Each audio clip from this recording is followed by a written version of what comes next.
We will begin the afternoon with Lane Kiffin, the head football coach at Ole Miss. Lane enters his 6th season as head coach of the Ole Miss Rebels, having led Ole Miss to 5 consecutive bowl berths, including 2 New Year's Six appearances and 3 10-win seasons.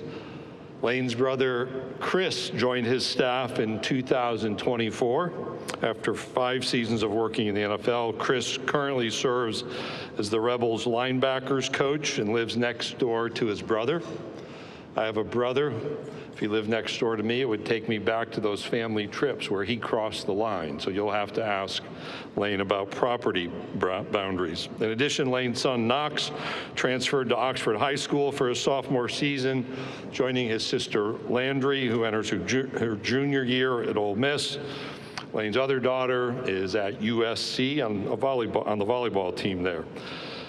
Lane's been active in the Oxford community. We know his yellow Labrador juice. You may be aware that Lane does have a social media account. You can reference that quite easily. It also notes that Lane and Landry lead Pilates classes together. I had understood it was hot yoga. Just one anecdote, as I was walking over after having lunch, I was prepared to enter the main entrance.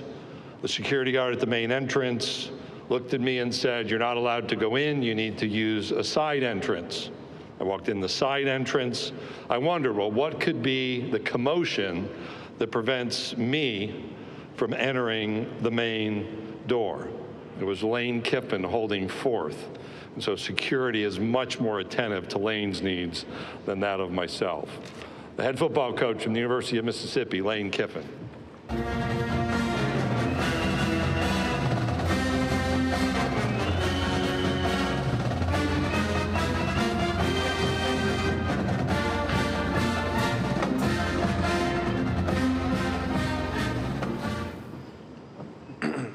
All right, thank you, Commissioner. Honored to be here. I don't take this for granted. There's only 16 of these spots that we get to hold and come up here. So I have a lot of appreciation for that. The Commissioner's been phenomenal. He just mentioned going into the 6th year, and he's been great to us. Keith Carter and Chancellor Boyce hiring us 5.5 years ago, and the Ole Miss fans in Oxford, and how, as he mentioned, a lot of personal things there, and how awesome it's been. It's really been an amazing 5 years, personally and professionally, there in Oxford, and I reflect on that like life, with so many good things of gains and losses, with my daughter Landry being there, and now Knox and Layla living there. Really is amazing. He mentioned, and he kind of broke it all down, my brother and his 4 kids living there. It's really amazing. And then with some losses there of now losing both parents in the last year, has been very challenging. But just thinking on the way over here, about my mother and how grateful I am to her, and it reminds me of coaches' wives, and to all coaches' wives in all levels, how you really are the glue that holds everything together in these families, with coaches like my dad that worked so much, and the moms doing everything at home. And so just really grateful to both my parents for that, and feel like, they spent a lot of years and spent a lot of time, taking us to a certain level. And I think when you're now experiencing that, which is strange, of losing both parents, that you're really the highest on the family tree now of what's left. And what that means about, they go next door, and I don't think they leave you. I think they go next door and they allow you to go to the next level. And just coming off of, a couple days with family and with Chris's kids, and whether that was dancing with my nieces at Morgan Wallen, or then yesterday out on the boat and seeing all the cousins playing with each other, and how proud my parents would be of that. And just really, really cool to see things through a different lens now, and awesome that there's so many Kiffins in Oxford to experience everything together. You know, where I think of our program where we're at, and, you know, the last 4 seasons there, you know, since COVID, and 3 of those 4 seasons with top 12 finishes. I believe in the last 55 years of Ole Miss, there's been 4 top 12 finishes. So 3 of those to be in the last 4 years, 1 in the previous 51 years, I think says a lot about what we've been able to do through the staff, through the players, through everybody involved, especially the leadership above me. Over that time, the 3rd most SEC wins of all 16 SEC teams. That's helped us tremendously.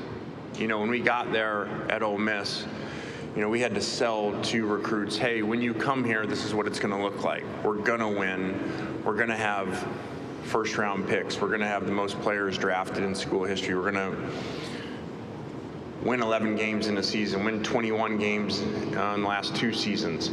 And so now that we've done that, we've seen that impact, whether that's in transfers coming in or high school kids, that they've been able to see that. And especially with Mississippi kids, to stay home, knowing that they can achieve and get all these things that maybe previously they needed to look to leave for.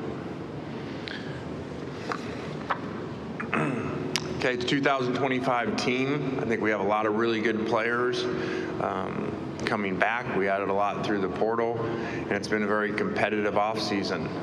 I think that the groundwork of these last players over the last few years, what they've laid, what they taught the players has been very beneficial. Like we say in recruiting, you know, you get what you see with us. There's not fluff in recruiting. We don't put on this show, and then all of a sudden they get there and it's a different thing. And I think that that's really helped us over time for us not to have many kids that are playing leave and go into the portal, and for other kids to come to us because they know that.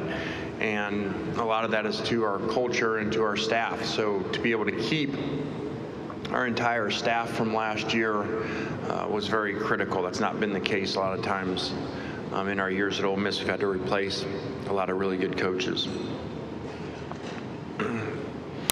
I think we've done a good job of putting together this roster, working within this cap. You know, if you go back to retention of last year's players and then the portal guys in December, January, you know, we went into that operating under this cap because, you know, we were told the settlement was most likely going to get approved and how that would work.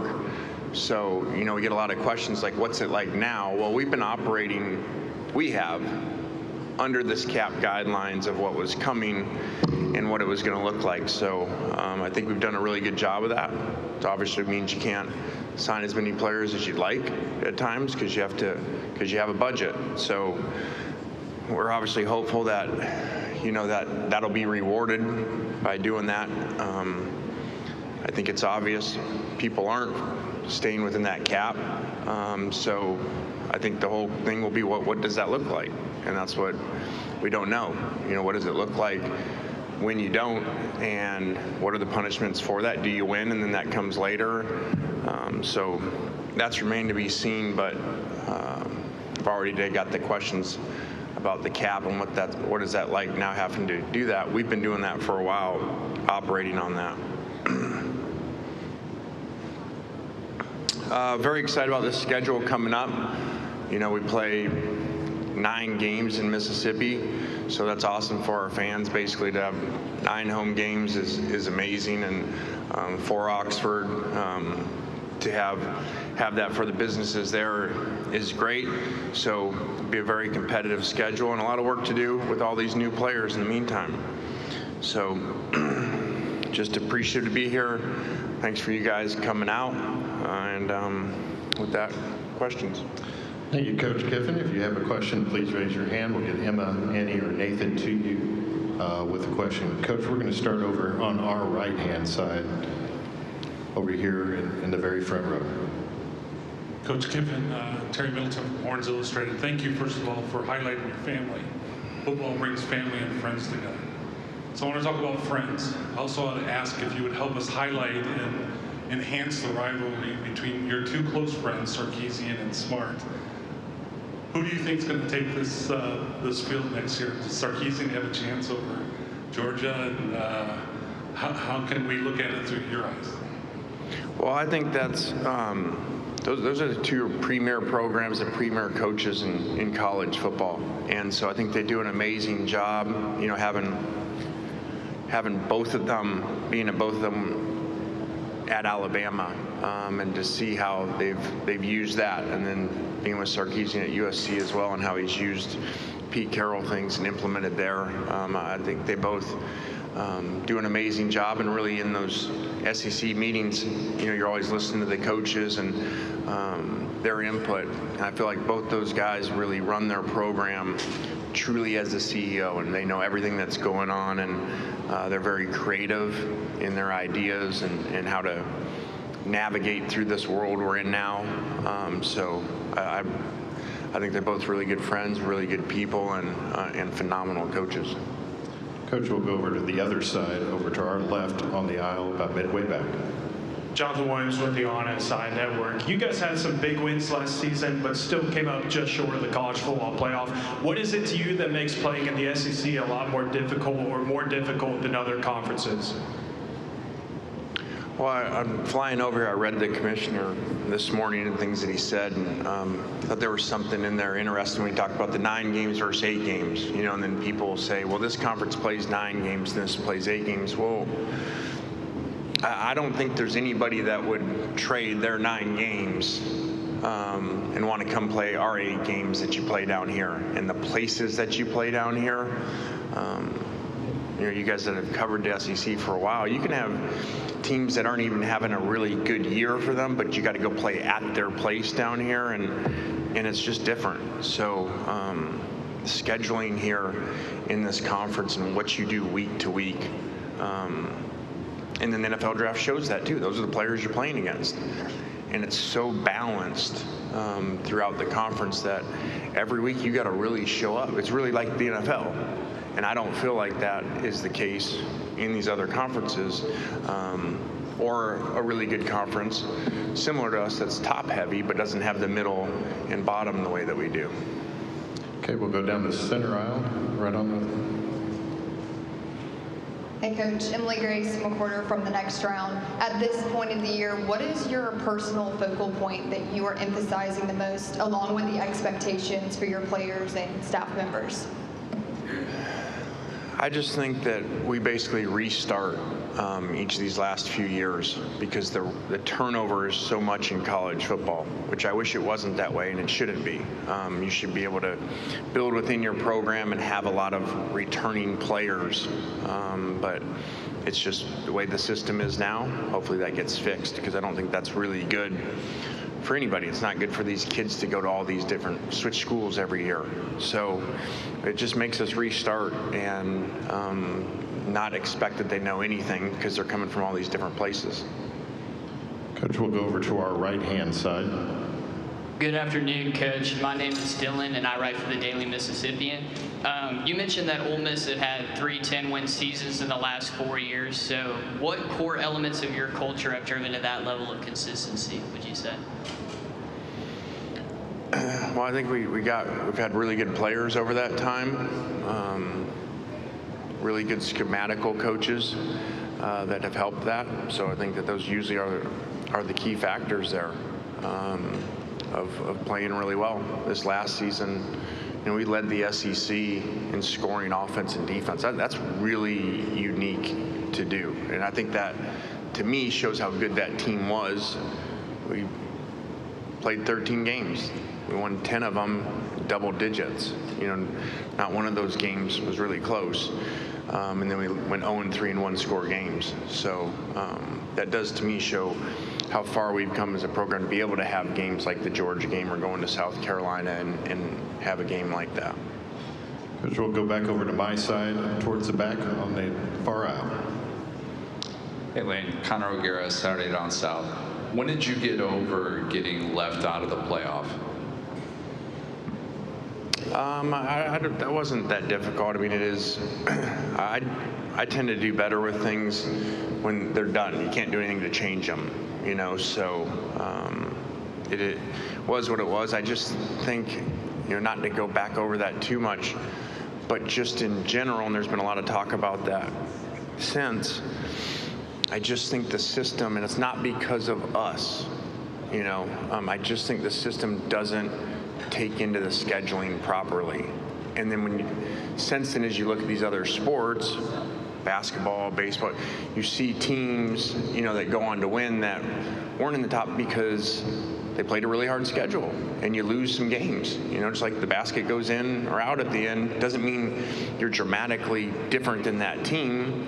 Just like, you lose a game in overtime, doesn't mean on the road, so, or the NFL. You see these times all the time. You go to the Super Bowl, and here's the 5 seed in the Super Bowl.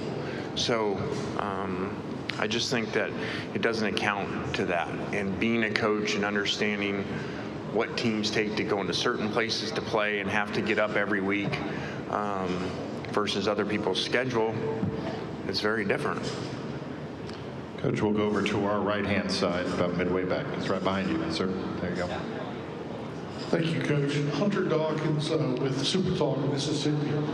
Last year, your ground game wasn't usually what you have done with your offensive system. Is there going to be any improvement on the way that you guys develop the system, or just talk to me and give me your take on what is going to happen, at least from the running back room? Yeah, our ground game was definitely disappointing. That has been something we've done really well over our time for a long period of time, is run the football. We weren't able to do that at times that were critical in these losses. All of these 3 losses, we're ahead. 2 of them were basically ahead the entire game, and just need to kind of, in 4 minute, close games out. And that's where we've been really good at that. I think that was year before, maybe we were 4-0 in 1-score games, I think. And then we go 0-3. So, we've signed some different linemen. Our running back room is a lot different. And so hopefully we'll be better. Coach, we'll go over here on our left-hand side, about quarter way back. Coach, right here, David Rumsey with Front Office Sports. You mentioned the current cap in college sports, and you've spoken about a salary cap before. Now that revenue sharing is underway, do you think college football should and can have a hard salary cap? Well, I think that's what's being attempted. It doesn't seem like that's working very well. So, yeah, I'm stating the obvious. That was the intention of what was going on, because there was so much complaints when NIL started and everything about, okay, everybody's got different advantages and different payrolls, and we saw those a couple years ago, and I was up here at one of these joking about there should be a luxury tax, because of A&M spending or whatever it was, so then that was supposed to be being fixed, and now it's not. So again, we've tried to follow these guidelines because that's what we were told we needed to do. And I'm not calling anybody out. I'm not even saying they're wrong for doing it. If the system isn't solid enough to prevent that, then we really don't have a system. And then so you're not operating in a salary cap. So.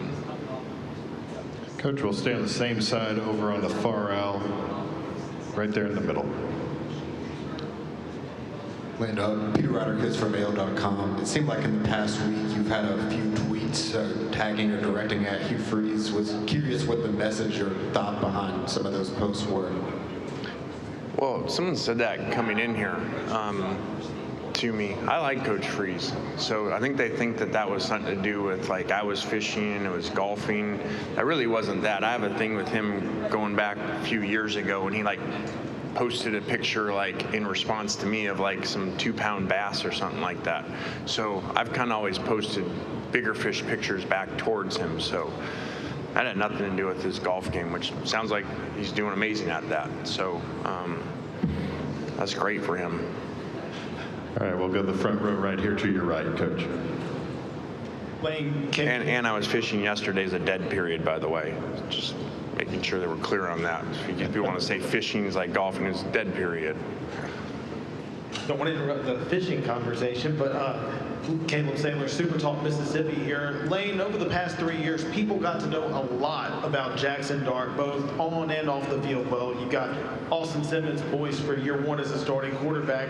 Ahead of this fall, what do you think people should know about Austin, both on and off the field? Yeah, they're very different. I mean, if you look at them how they throw right hand, left hand, that would basically be about everything about them. You know, is everything's that different. So, and that's okay. And Austin's got to make sure he doesn't have to try to beat Jackson. And Jackson wasn't Jackson, the third year Jackson, until he was the third year. So he'll be fine. He's got elite talent, does a really good job. He's maturing. Obviously did a great job when he came in the Georgia game. And so we're excited about it. Coach, we'll go right here in front of us to the left. Hey, Coach. John with On Texas Football. Early this season, you played Tulane, one of the tougher group of 5 teams out there. What do you remember from your last matchup with them? A close game in 2023. And do you think scheduling these tougher out-of-conference games is more beneficial or detrimental to your team with an already difficult SEC schedule? I think Tulane has great players. They play really hard, just like a lot of Louisiana kids, and their new staff's done a really good job. We had a hard game down there with the previous staff, so I think that it'll be a really big challenge for us. Coach, we'll go over here to our right on the near aisle. Kirk. Kirk Bowles from Houston Chronicle. I think 6 or more SEC teams are breaking in new quarterbacks. Do you think there's a chance it could kind of level the field a little bit to make it more competitive in the league? Well, I think it was really level last year. So I think that in general, my guess would be you're going to be leveled out for a while, like the way that, whatever you want to call it, this supposed cap works in some ways, and you know, some people following it, and so now some teams go out and they kind of go way above the cap way above what you would think they would do if they were monitoring their cap on a specific player. So I think because of that, now you're seeing more one-offs where the player, 5-star player that traditionally would go to these couple schools now goes to this other school. Well, it's kind of like something's up, right? They're getting more money, obviously. So I think it's going to level out a little bit if this is the direction that it's going, to where you're going to see not all the players be stacked up at the top at a couple schools. Coach, we're going to go all the way to the back near the TV set in the back of the room. Hey Coach, this is Reagan Scarda of Inside Arkansas. To bounce off the couple questions before, coming off an historic season, not only for the Rebels, but for quarterback Jackson Dart, do you feel as if there's an extreme amount of pressure on Austin Simmons to fill those shoes? I think there is. You know, we try to work with him on that, and that he has to be himself and, you know, not worry about that. But I think with that, whenever you follow somebody that's had a lot of success, most wins in the history of the school, most yards, most touchdowns, basically everything, that puts a lot of pressure on you. But we have to help him with that. We got to coach and play really well around him. Is the biggest part of helping him with that.